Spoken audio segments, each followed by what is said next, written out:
Untuk sebagian orang masih mempunyai pemahaman bahwa kanker sulit untuk diobati. Kanker adalah salah satu penyebab utama kematian di seluruh dunia. Secara global, sekitar 1 dari 6 kematian disebabkan oleh kanker. Tahun 2018 saja, kanker membunuh 9,6 juta orang di seluruh dunia. Meskipun kanker telah diteliti sejak abad ke-18, kita masih belum memiliki pengobatan universal untuk penyakit mematikan ini. Jadi mengapa kanker begitu sulit diobati?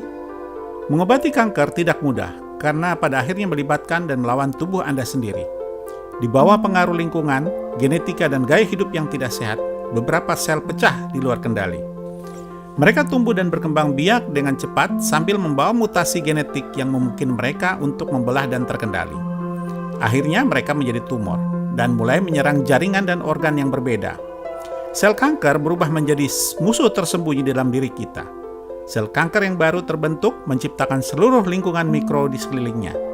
Mereka menipu sel sehat untuk membentuk pembuluh darah di lingkungan baru ini. Pembuluh ini kemudian digunakan untuk memberi makan sel kanker dan membantu mereka tumbuh. Proses pembentukan pembuluh darah ini disebut angiogenesis. Pembuluh darah baru mendukung sel kanker dengan menyediakan oksigen dan nutrisi. Sifat berbahaya lain dari sel kanker adalah kemampuannya untuk keluar dari sistem kekebalan tubuh. Melakukannya dengan menargetkan sel T yang bertugas membunuh sel yang terinfeksi kanker. Sel kanker menargetkan sel T dan menonaktifkannya. Hal ini memungkinkan mereka untuk menjadi tersembunyi dari respon imun. Di sisi lain, sel kanker dapat meniru sel sehat dan keadaan serta dikenali oleh sistem kekebalan tubuh.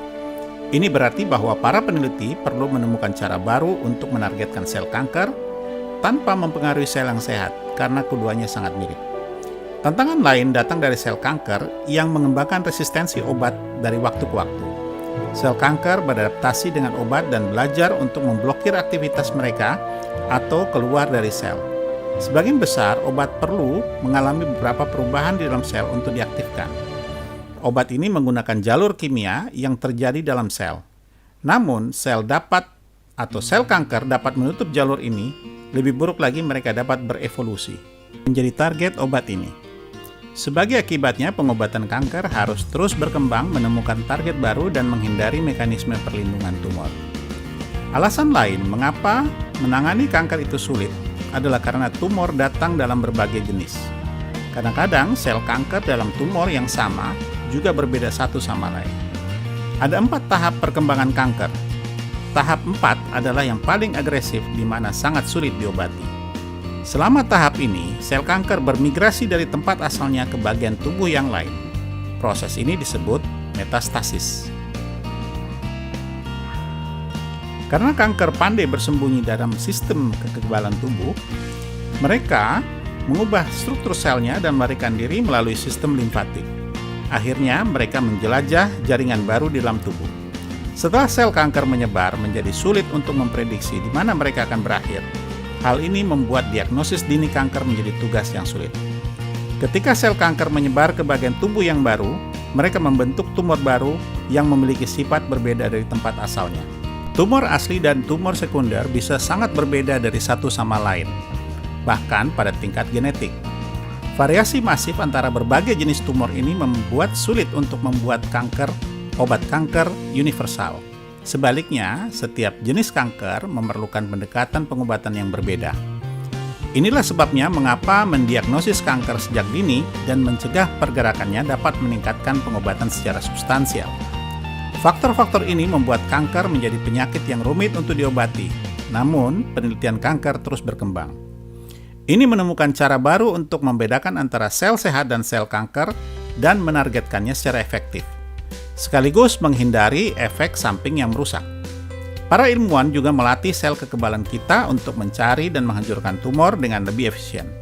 Belum lagi tes diagnosis yang baru dikembangkan yang memungkinkan pendeteksian berbagai jenis kanker hingga 4 tahun sebelumnya. Semua inovasi baru ini pada akhirnya akan membantu kita meningkatkan peluang bertahan hidup dari kanker. Meskipun sifatnya berbelit-belit, kanker pada akhirnya akan dikalahkan. Hanya masalah waktu, pengetahuan, dan inovasi teknologi. Benarkah ada teknologi baru untuk mengobati kanker? Demikian ini adalah penemuan dari para ahli yang menemukan beberapa pendekatan terhadap penyakit kanker dan pengobatannya. Salah satu teknologi yang terkini dalam pengobatan kanker adalah Oscillating Pulse Electric Field atau OPEF.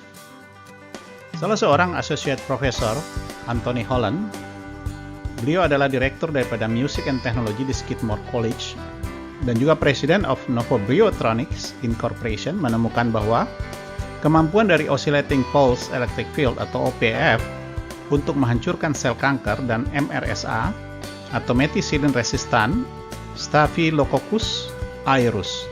Infeksi disebabkan oleh sejenis bakteri staph yang menjadi kebal terhadap banyak antibiotik yang digunakan untuk mengobati infeksi staph biasa. Percobaan dilakukan di experimental lab berikut ini.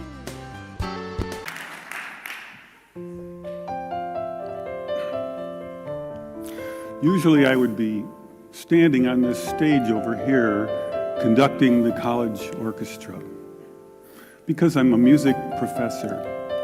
But tonight I'm going to talk about my moonlight activities in the field of science and how they led to a cancer research lab and an important breakthrough. Over the past 8 years, I've had the great pleasure of working with some brilliant and dedicated scientists. They were very open-minded, and we had a common dream that in the future, children would not have to suffer from cancer or from the terrible side effects of toxic drugs or radiation, because we believed there just had to be a better way. There had to be a better way, and we think we may have found it. So we searched the U.S. patent database, and we find this invention by a physician, Dr. James Bear of Albuquerque, New Mexico. It's called a resonant frequency therapy device, and its purpose is to induce a resonant vibration in a living organism or cell. And about this time, we meet a cancer researcher, and we show them these videos. And this results in an invitation to spend 4 months in a cancer research lab trying to shatter cancer cells. This is our setup in the lab. You can see the microscope with cancer cells on it. Here's the plasma tube, and here's my little frequency control box. So first we attack pancreatic cancer. Take a good look at this slide, because the next one will look quite different. After we treat these cells, they change their shape and size, and they begin to grow long, rope-like structures out the sides. They look something like antennas. I call them bioantennas for biological antennas. It's as if the cancer cells are trying to tune into our signal. It also turns out this is the beginning of a process of destruction for cancer cells. So now we attack leukemia cells. Leukemia cell number 1 tries to grow a copy of itself, but the new cell is shattered into dozens of fragments and scattered across the slide. Leukemia cell number 2 then hyperinflates and also dies. Leukemia cell number 3 then tries to make another cancer cell. The new cell is shattered and the original cell dies. But killing a handful of leukemia cells is not enough for a patient. What kind of numbers can we do? In repeated controlled laboratory experiments, independently assayed by the 2 top experts, we killed an average of 25% to 42% of the leukemia cells, as high as 60%. They also determined that we slowed the growth rate of the cancer by as much as 65%, so a double effect. Now we attack ovarian cancer cells. This is a more distant shot. Here you see brackets coming up around the cells, showing groups of ovarian cancer cells which are being destroyed.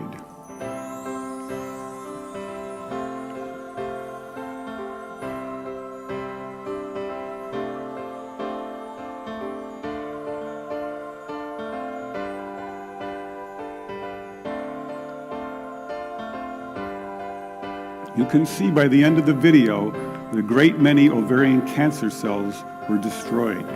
Now we attack pancreatic cancer once more.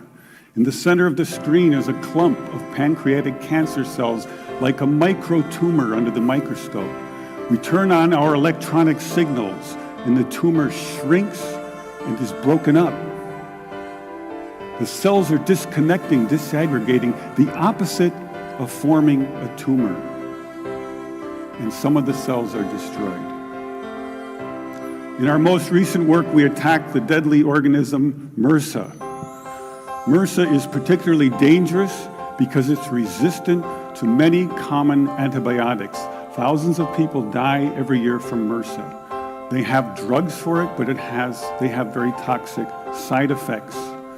We found that our electronic signals could actually eliminate antibiotic resistance in MRSA. Then by adding a very small amount of a common antibiotic, we were able to kill MRSA and slow its growth rate. Penemuan berikutnya adalah histosonic treatment therapy. Histosonic adalah platform unik histotripsy.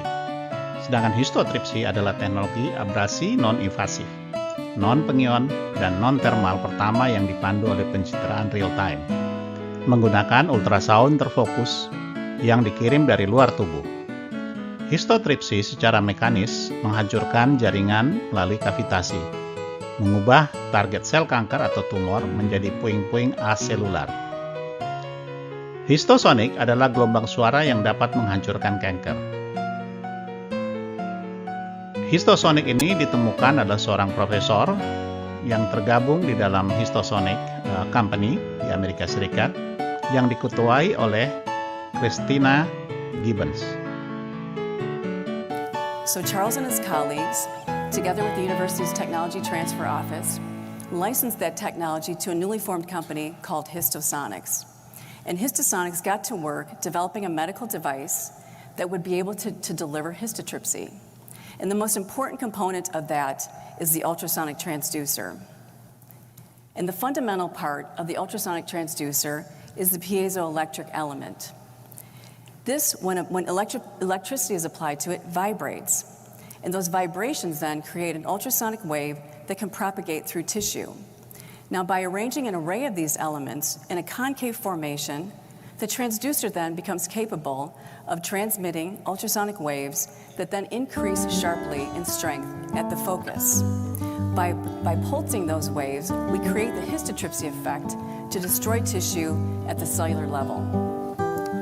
Now, based on this principle, the Vortex RX is being developed to provide physicians the ability to non-invasively treat tissue. The transducer is placed over the target, in this case, a tumor in the liver. Sound energy passes through the body to those tissues, creating an energy field that creates bubbles then. And the expansion and collapse of those bubbles is what mechanically then fractionates those tissues. Now, other therapeutic ultrasound generates vibration that then creates heat to destroy those tissues, which could then potentially damage other tissues nearby not targeted because of thermal spread. With histotripsy, that pulsing is provided in very, very short pulses that allows then a mechanical force, and so that the range of destruction of that tissue can be precisely controlled and monitored in real time. The tissue then gets naturally absorbed in the body after the treatment, and then natural healthy cells can regrow. This is an MRI image after histotripsy treatment in a preclinical model. That dark circle there is the treatment zone. Notice the precise surgical-like boundaries that we treated where we wanted to and nowhere else. Teknologi berikutnya adalah menggunakan terapi dengan frekuensi terahertz. Apa yang dimaksud dengan frekuensi terahertz? Ini adalah gelombang elektromagnetik yang berada antara gelombang microwave dan infrared. Dalam spektrum elektromagnetik, posisi terahertz berada di sini. Berikut ini adalah review daripada jurnal kesehatan yang dikeluarkan oleh Russian Academy of Sciences yang membahas keadaan penelitian saat ini tentang efek radiasi terahertz pada makhluk hidup. Disimpulkan bahwa perubahan dalam konformasi protein yang terikat membran memicu kaskade pengaturan intraseluler yang mempengaruhi peralatan genetik sel dan sistem enzimnya, serta permeabilitas sel membran untuk senyawa yang berbeda. Perubahan dalam konfirmasi protein yang terikat, membran yang merespons sinyal pengatur eksternal. Perubahan konformasi protein terikat, membran yang bertindak sebagai pompa atau saluran transportasi untuk penyerapan atau pelepasan berbagai senyawa. Redistribusi muatan listrik pada sel selaput. Juga disimpulkan bahwa induksi osilasi resonansi makromolekul yang membentuk membran sel dan sitoskeleton secara keseluruhan. Penelitian berikutnya yang dilakukan oleh Southwest University di China menyangkut dengan penerapan spektroskopi terahertz dalam deteksi biomolekul. Yang ditemukan bahwa perspektif masa depan bahwa dapat dilihat makromolekul yang dimediasi radiasi terahertz deteksi telah membuat kemajuan yang luar biasa. Selain itu, menunjukkan potensi besar untuk aplikasi klinis, seperti identifikasi patogen bebas dan pencitraan real-time selama operasi. Namun, beberapa tantangan harus diatasi sebelum teknologi bisa diterapkan secara luas dalam ilmu biologi. Studi ilmiah berikutnya dilakukan oleh University of Seoul di Korea, Department of Physics. Potensi aplikasi klinis radiasi terahertz.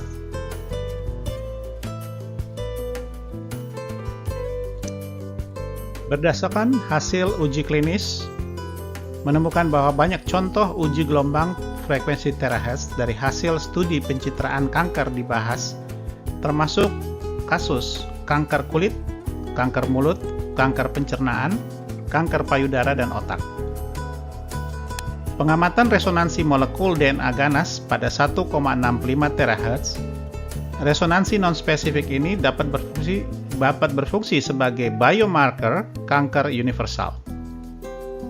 Selain itu, dengan memutus ikatan metil DNA resonan dalam DNA ganas menggunakan gelombang terahertz daya tinggi.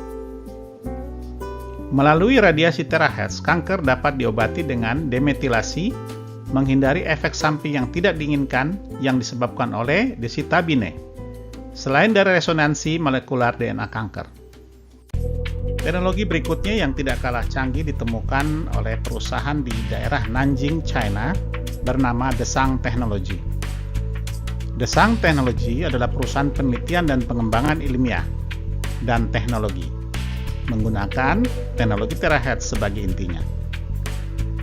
Desang Technology berkomitmen untuk promosi global dan penerapan teknologi terahertz, serta menganjurkan penggunaan teknologi terahertz untuk berperan dalam industri kesehatan yang meningkatkan kualitas hidup. Teknologi yang ditemukan oleh Desang Technology mereka sebut teknologi iTeracare. Terahertz wands. We have designed a terahertz wand that utilizes terahertz frequency, which is scientifically proven to be beneficial to the human body in a number of ways. Terahertz wand identifies bad cells in the body and liquefies them using heat, then expels them from the body in the form of sweat, bodily urine, and defecation. It helps detect potential diseases, remove toxins and harmful substances from the body, clear the blood vessels, improve blood flow, regulate internal organs and the immune system, and also helps in repairing damaged cells and tissues. Here's what our previous users say about terahertz wand. Hey everybody, my name is Jonathan, and since I've been using the terahertz wand for a couple of weeks, I felt my energy levels absolutely catapult. And I just recently completed a 2-hour hike, and before I got the wand, I could barely walk 30 minutes due to fibromyalgia. And my friend who's also suffering called me and asked me how I was, doing after using the terahertz wand. And, I told her the walking has become so much easier.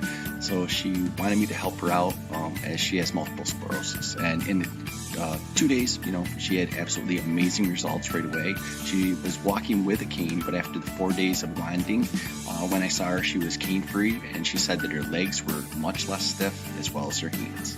Terahertz wand helped John and his friend regain their strength and mobility and made complex physical activities like hiking easier to do, even in their old age. Here's another testimonial from April, who used a terahertz wand to treat her knee pain and got an awesome result. Hi, my name is April.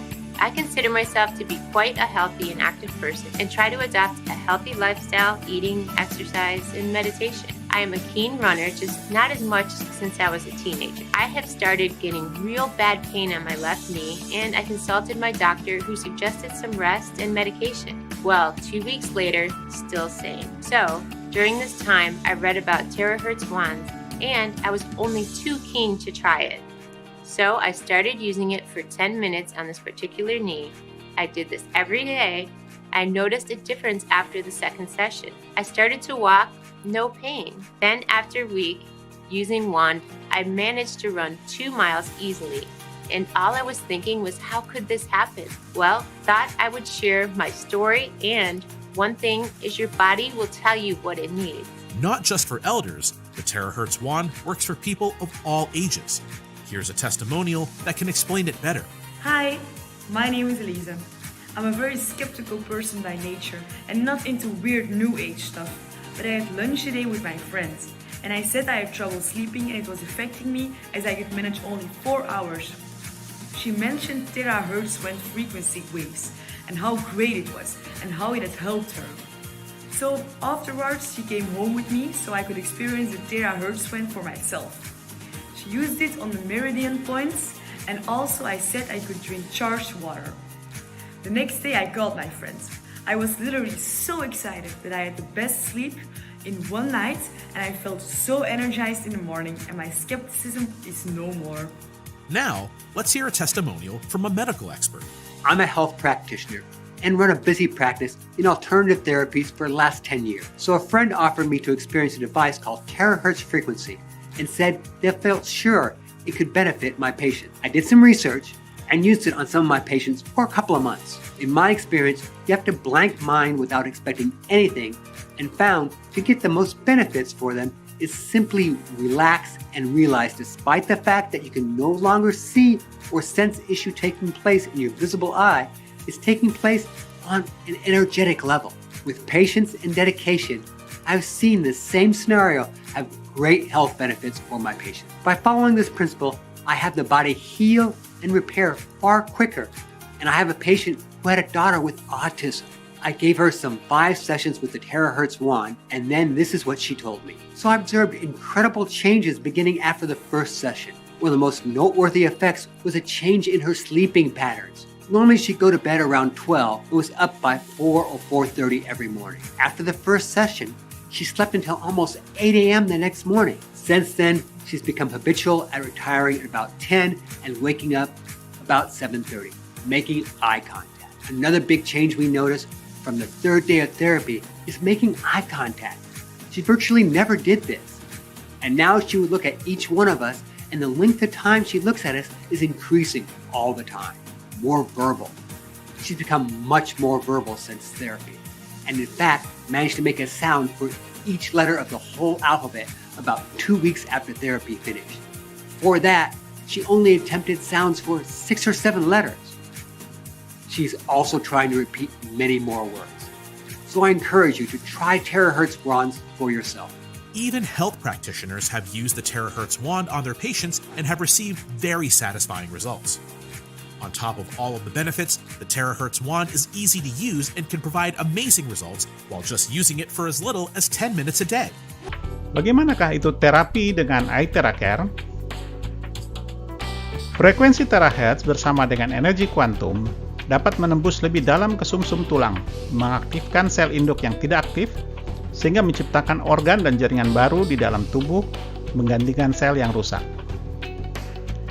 Institute of Computational Technology, Institute of Gene Biology, Shekhnov First Moscow State Medical University, dan Bauman Moscow State Technical University, Saratov State University, dan The Institute of Precision Mechanics and Control menyimpulkan bahwa radiasi terahertz tidak merusak molekul biologis. Terahertz dapat menembus banyak bahan seperti kayu, kertas, plastik, dan keramik. Secara efisien diserap oleh senyawa polar termasuk air. Efektif diserap oleh jaringan biologis. The Sang Technology melalui Chinese Institute of Chemical telah melakukan 62 uji klinis eye tracker yang membuktikan bahwa alat eye tracker terapi dapat membantu pemulihan tubuh dalam hal peradangan, kualitas kesehatan secara menyeluruh, tumor ganas, virus, diabetes, otak, kelenjar getah bening, kulit, vaginitis atau irregular menstruation, atau sakit datang bulan, neurasthenia.